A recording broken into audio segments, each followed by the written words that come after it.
Welcome to The Explainer. Today, we're going to dig into something truly remarkable.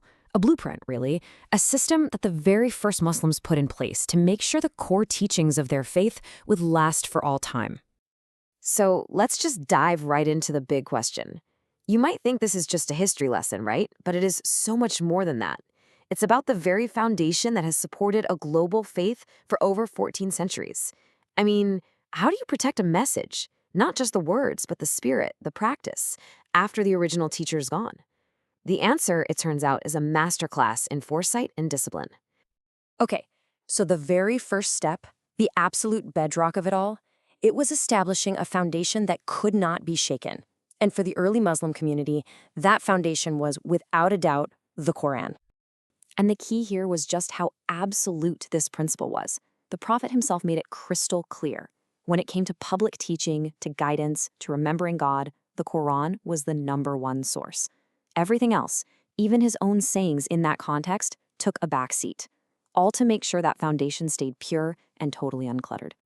So why was the Quran the center of everything? Well, it wasn't just seen as a holy book.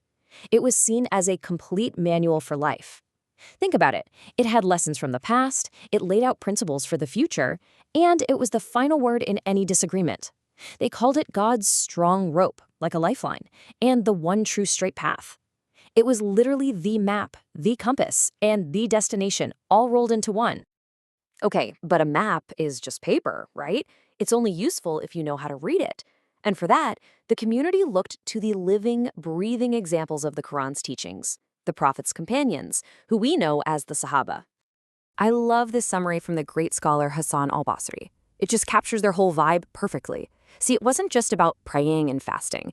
It was this holistic approach, being wise in their dealings, being pure in what they consumed, and consciously stepping away from that competitive, materialistic race of the world. Their lives were meant to be the Quran in motion. And this really gets to the core of their mindset. While the world around them might be chasing wealth and status, their focus was just fundamentally different.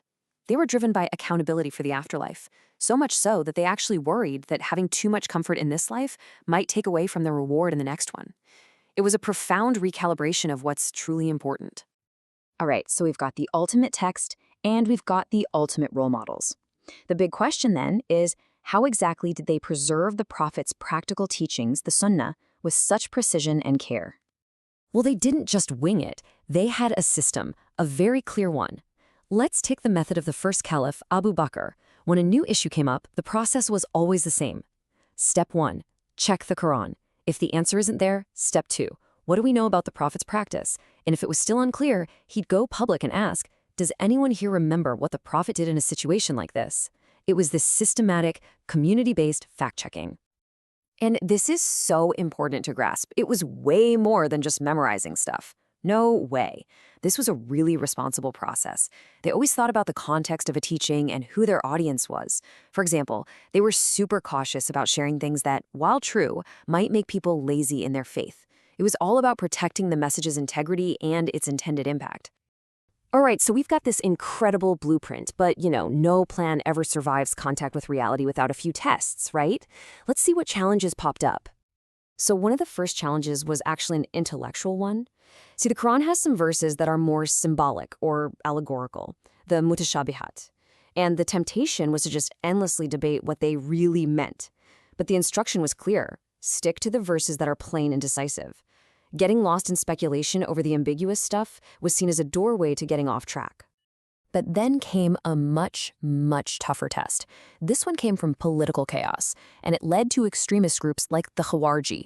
Now, their mistake wasn't a lack of devotion. They were incredibly zealous. Their mistake was their method. They took this rigid, out-of-context reading of Scripture and used it to condemn anyone who disagreed with them as a disbeliever, even the Prophet's closest friends. It was a powerful warning about what happens when you abandon a balanced approach. And on top of all that, you've got this massive structural change happening. The whole system of government was shifting.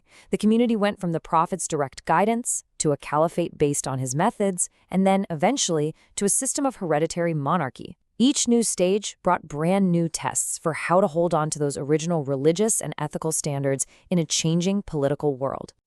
So, wow. You've got theological debates, extremist groups, huge political changes.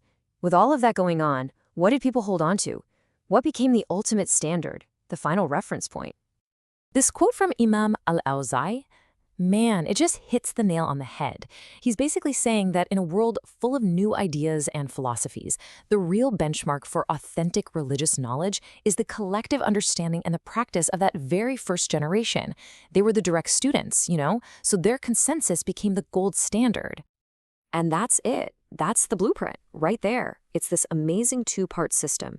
You have the unwavering word of the Quran, giving that divine guidance, and then you have the collective life of that first community providing the practical, human example of how to live it.